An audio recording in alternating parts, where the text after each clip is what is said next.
Dem baş guhdarên hêja ji bernameya dergeha wêjeyê dem baş.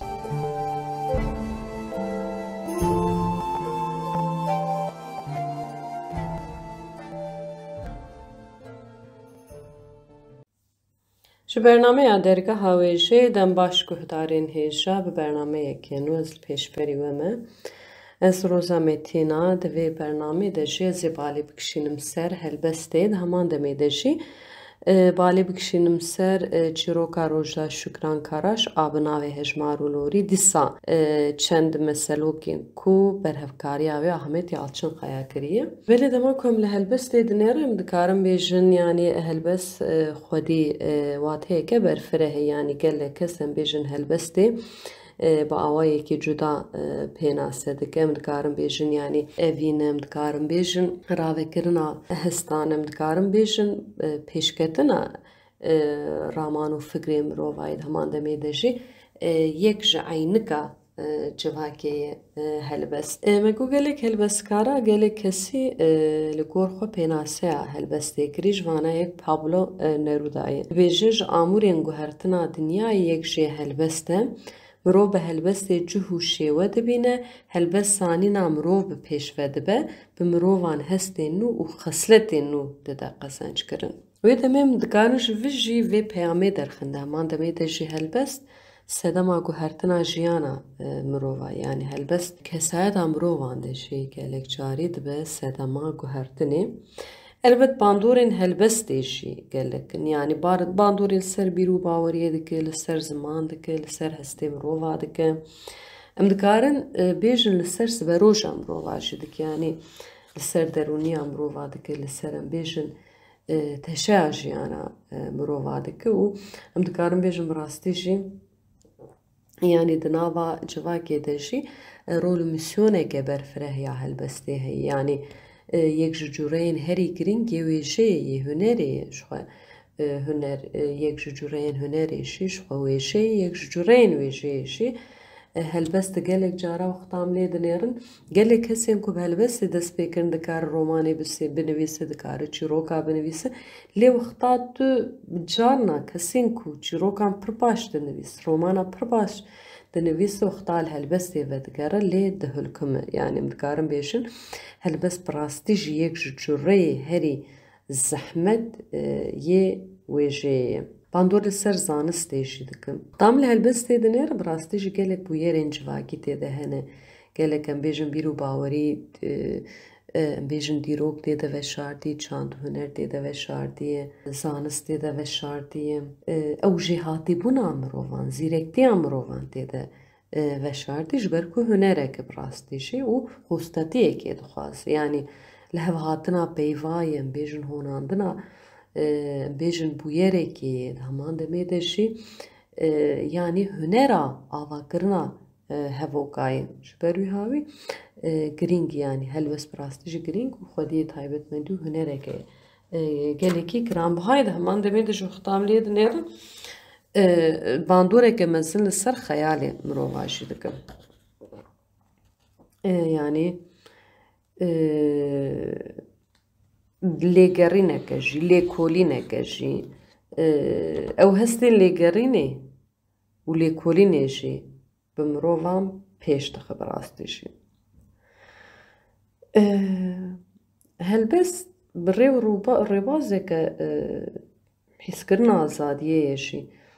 Bi rastî em gelek wexta li Kurdan dinêr gelek Kurd jî helbestê dinivîs. Ez carna dibêjim helbest em bêjin ji ber ku hîn bêtir xwedê rohekî azad loma. Ew jî dike yanî di tirsa dilê mirov diqewirîne yanî têkoşîneke em bêjin wêjeyê ya li dijî tirseyê jî. Ew ji xwe tu bêjin tirs di dilê te hebe tu nikare azad bijî. Pêwîstiya mirovan her çi qas bi gelek tiştên jiyanî hebe heman demê de ji hunerê ji wêjeyê jî heye. û yek ji vana jî helbest pêdiviya mirova ji estetîkê ji estetîzmê yanî bêjim bi rastî jî helbest ji gelek cara بوی روحی خوی استیتیک درد که پیش.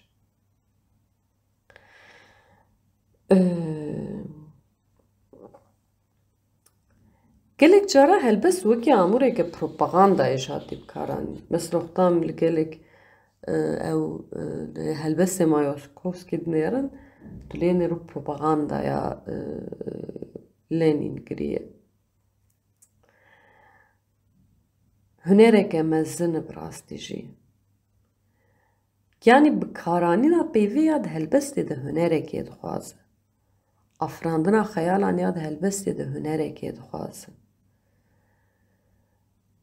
او ریبازا کتود هلبس دیده بکارتی نه هنره که دخوازه. او آهنگ و آوازه هلبس دیده هنره که دخوازه. یعنی هلبس نتنی آنی ناگل هفیا چن بیوای. او براستی جی خودیه تایبەتمەندیە که مزنه. دیسا گوتنه که پاولو نرودا دویجه هلبس آمورا و گوهرتن و پیش و برنا نیرنین مروفه. یعنی نیرنین مروفا جی پیش ودخن.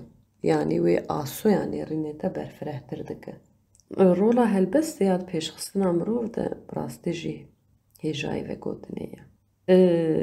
ویجه خودیه امبیجن هنره که مزنه بویگره دای جی هلبس پیواویشه لکور هنک جافکانیات تیگوتن جبیجه هاتیه. وکی میناک عرب جیره وکی ادب دبیجه جی ادبیات لاتینیش جیره دبیجن لیتراتور. یعنی لکور امبیجن جیانا جواکا جی هلبست بتشه بویه. ده هلبست ده و هنرا گوتنی بیتر درد که پیش. هلبست و هلبستفان براستی جی گلی که سودش هفدگریانه و تیکلیه که مزن دنابرا هلبست و هلبستفان جی هیه. دو اولان ده جی مثلا هلبست درکتیه پیش وقتات الاولی دنیره. براستی وقتات تایبت پرتوکین پیروز این هر چار. یعنی اولین جدا وقتات تو دخوینه وکی هلبسته کی خوین تو بقی تو هلبسته دخوینه. یعنی مثلا یک جمینا که کو باله دکشینه جی جو اولین کمن این جهان و اولا کردین ایزی دی جم دبینن. مثلا وی قولی آفراندنا دنیای شوی هلبسته هاتیه نویساندن. دولین نیره حتی روژا میای روژی هاتیه. مینا که دبیجی یارد بی دنیا هبو تاری دیده تونه بون مشکو ماری ده زندی کرد تازه حالی چونه ما گل جیباری یا ربی ده هستای کریمی ده وکر ری و بر باتاری ده هستای هر تشتی به هش چه کر رنگه بی. عرض و آسیمان تونه بون دنیا فره بیبن بو ده خک ساز کر خداونده ما هستای رحیمانی ری و درگه دنیای وکر هر تجمر درانی به هش عرض و آوانی. ازدانی من برحمانی حسن و جمال جمرا آنی دستور دا قلام قدرتی ام آوید النافسی را محبتی. خداوندی مکریم و رحمان کره رکن عرض و آسیمان دا برمر رح و زمان. جیک جوی مناکیه. یعنی ده هلبستی ده نشانه گلک تشتاهیه. دلید نیره ده گلک چیروکاده ده گلک رومانانده ده هنگو تارانده هلبسته ده بجيه ويه تناف شانويه ده لوما هلبست بقاوايكي برفره تجيانا مروفاته جيه خواقردي يعني لوما امدكارم بيجن هلبسته بقاوايكي برفره تجيانا مروفاته جيه خواقردي اختام ليد نيرو هو مروشي بشيوازك هلبسواري دستان اندوروكا خداين گریکیان یونانیان و دیروکا لهنگین گلی گریکی هوناندیه و پیشکشی جواکی گریه. یعنی هلبست وقتا املید نیرن گلک تشتین ارینی پیشکشی جواکی گریه. یعنی وکی بیرانی نگیشی وقتا تو هنک هلبستا دخوینه براستی جی توی روح و جوهر دیروکی ببیردینه. به شیار دبه. یعنی هشیاریه که خوزاییه چای کوفسکی دبیجه جبو هلبسته دبیجه هلبست رامان کرنه که فکر کرنه که تایبتیه یعنی بریا خیالان بیرو باوری آخوا پیشکش کرنه. یعنی اصل خود و نشانه بیرو باوری آتیشی. لوما yani gelek çağıran dibêjin helbest nivîsandina helbestê loma hostatiyekê dixwazim bi rastî jî yek ji çûreyên herî girîng û herî dijwar yê wê şêyê ye. Dîsa ravekirinekê yek ji ya herî xweş ya hestê de ye. Gelek pirs hene derbarê helbestê de. Yani ez bawerim hînev hemû pirsanayê derbarê helbestê de bi awayekên bêjin sedî sed nehatiye bersivandin jî. Loma jî yanî ji xwe newsa ba me nigeribû gota helbest zehmet jî. Hem famkirina wê hem nivîsandina wê gelek cara. Têkiliyê ku ya xurt bi ziman re ji xwe zaten ziman tune be helbest jî tune ye.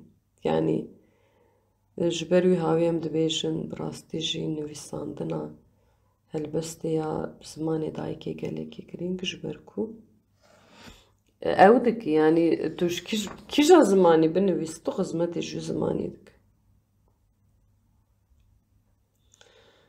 Yani ew rihê ziman di nava helbestê de veşartiye.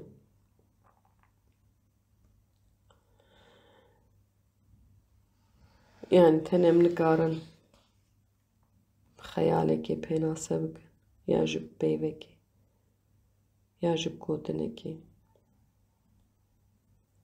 Heman demê de gelek helbestan de ew riheyekî tê derdikeve holê riheyê wekeviyê gelek helbestên ku di nav civakê de belav bûye bûye yek ji nîşaneya herî xurt ya wekhevî û parastina nirxên civakê.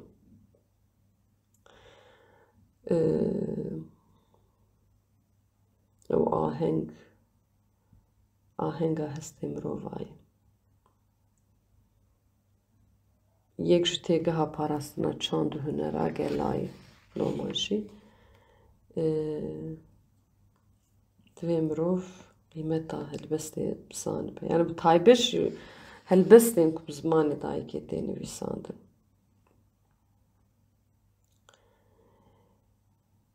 Dîsa Konfüçyüs dibêje heke yek mirov hînî hêza gotina nebe hêza mirovan jî nas nake. Ji xwe ew hêza gotinê jî di helbestê de veşartî. Yani hedman demê de jî helbest hêza gotinê ye, hêza afirandinê ye, hêza li hev hatina peyva ye, hêza dayîna peyamên herî xurt e.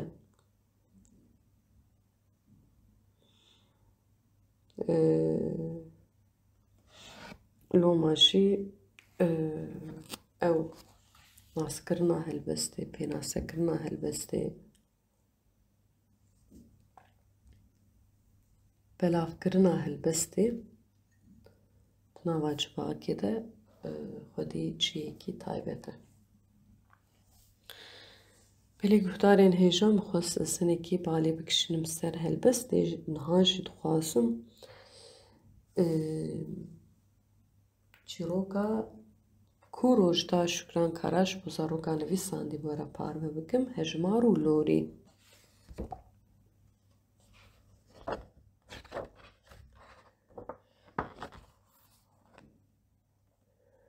Lorî li dora xwe nihêrî. Di deryaya mezin de bi tenê bû. Ji ber ku li dora wî kesek tune bû ku pê re bilîze bêhna lorî teng bû. Ji bo ku hevalekî lîstikê ji xwe re bibîne ber bi dereke din ve avjenî kir. Lorî çû çû û di dawiyê de rastî masiyekî din hat. Her du masî dema ku hev dîtin gelek kêfxweş bûn. Lewre êdî ew ne tenê masiyek lêbelê du masî bûn. Niha ew bûn du masî. Her du masiyan dema ku bi kêfxweşî dilîstin dîtin ku masiyekî din li wan dinihêre. Wan ew masî gazî lîstika xwe kirin. niha û bûbûn sê masî.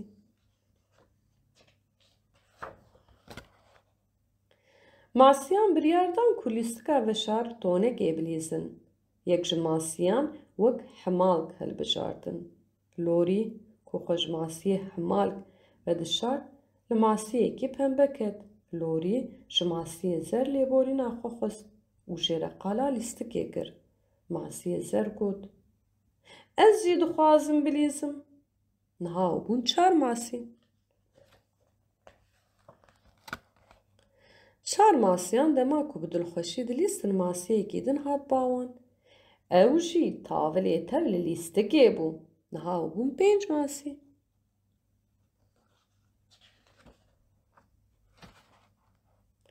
Masî bi lîstika veşartonekê gelek westiyan. Wan xwest ku bi lîstikeke hîn te bidî bilîzin. Di vê lîstikê de divê bibûna cot. Lê belê hevalê masiyê pêncan tune bû. Masiyê pêncan got: Bisekinin, bi ber nekevin û çû. Piştî demekê tevê hevalekî nû hat. Niha û bûn 6 masî. Masî ji ber ku bi hev re dilîstin gelek kêfxweş bûn. Dengê wan di deryayê de olan dida. Masiyên ku dengê wan dibihîstin ber bi wan ve hatin. Vaye, li wir masiyekî din hebû. Niha û bûn 7 masî.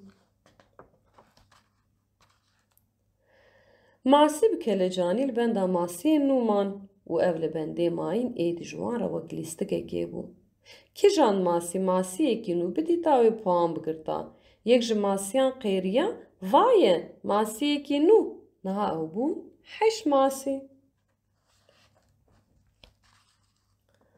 Hemû masî bûn xelek û bi kelecanî li benda masiyekî nû man. Niha ew bûn 9 masî. Masiyan tev bi hev re dest bi hejmartinê kir. 1, 2, 3, 4, 5, 6, 7, 8, 9. Masiyê nû li ku ye? Vaye, masiyekî din. Hemûyan bi hev re got. Niha em bûn 10. Vê lîstikê dilê masiyan xweş kir. Bi hatina her masiyekî nû wekî stranekê dest bi hejmartinê kirin. Vaye masiyekî nû. Em bûn 11. Em bûn 12, em bûn 13, em bûn 14, em bûn 15, em bûn 16, em bûn 17, em bûn 18, em bûn 19, em bûn 20. Belê guhdarên hêjan hanjîm ji were çîroka hejmar û lorî xwend ji bo zaroka ya Şükran Rojda Şükran Karaş. Belê guhdarên hêjan hanjî ji çend misilûkan bi were parve bikim ku berhevkariya wê Ahmet Yalçın Qaya bi xwe kiriye. Kerabûs got li gundekî aliyê Surguçiyan kera malekê winda dibe û li derdora gund lê digerin nabînin. Roj li ber avayê dariyê xwe bera erdê daye. Got koka dara guzê ku 3 sal kiriye û hişk bûye li nav baxçeyê li biniya gund de. Got bavban guzarokê xwe dike û bi destan nîşanê wan dide. Hela biçêrin, binêrin, ev qurma reş ne kerameya boz e. Boz a. Berf li ser çiyayê me bariyaye. Got rojekê axayek axayên derdorê de ezimîne xwarinê. Axe giş li ser xwarinê ne. Axayek heba birincê li ser simbêlên wî dizeliqe. Hema pêra zilamê wî dikeve nav hewldanê û dibêje: Xeber hatî li ser çiyayê me berf bariyaye axayê min. Axe fehm dike, simbêlê xwe paqij dike. Ev rewşa balayên din dikişîne. Piştî xwarinê axayek diçe daşirê û zilamê wî jî pêre diçe. Radihêje misînê wî. Navmalî jî dide pêşiya wan. Diçin ber daşirê. Axe û zilamê xwe dimînin. Axe derî vedike. Gava xwe diavêje hundir, zilam misîn dirê ji destê axê xwe dike. Axa dibêje: De dît zilamê axê çi baxile. Zilam vê gotina wek peyamekê dixe serê xwe. Piştî çend rojan ew axeya axeyên din de ezimîne ji bo xwarinê. Dîsa mîvan li ser xwarinê ne.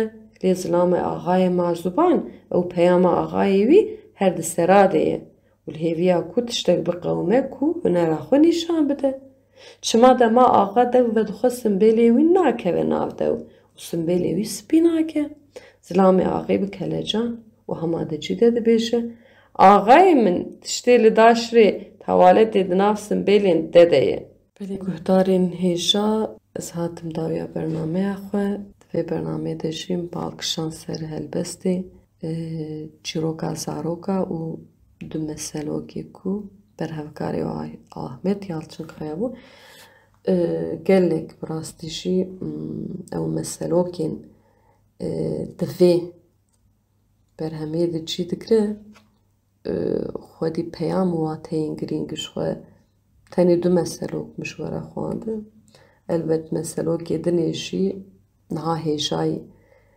خواندنی و براستیشی yani rastiya civaki. Oxtam li gelek tiştên kun tên nivîsandin dinêrin wê rastiya civakê hatî ravekirin. Yani belkî te dî gelek şêwazên di çîrokê de ya ji gotinên di çîrokê de bi xweşiya me re neçe yani ya ji kêfa me re jêrnê dê di encamê de oxtam lê dinêrin براستی جی گلک تشتین کو مسلوکا ده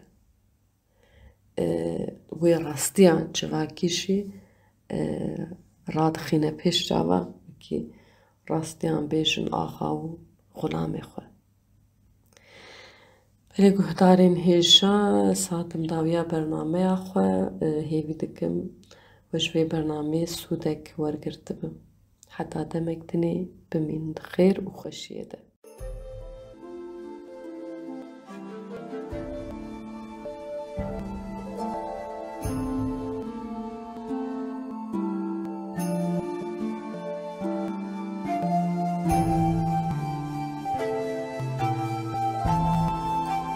دم باش گهدارین هیشا ji bernameya dergeha wêşeyê dem baş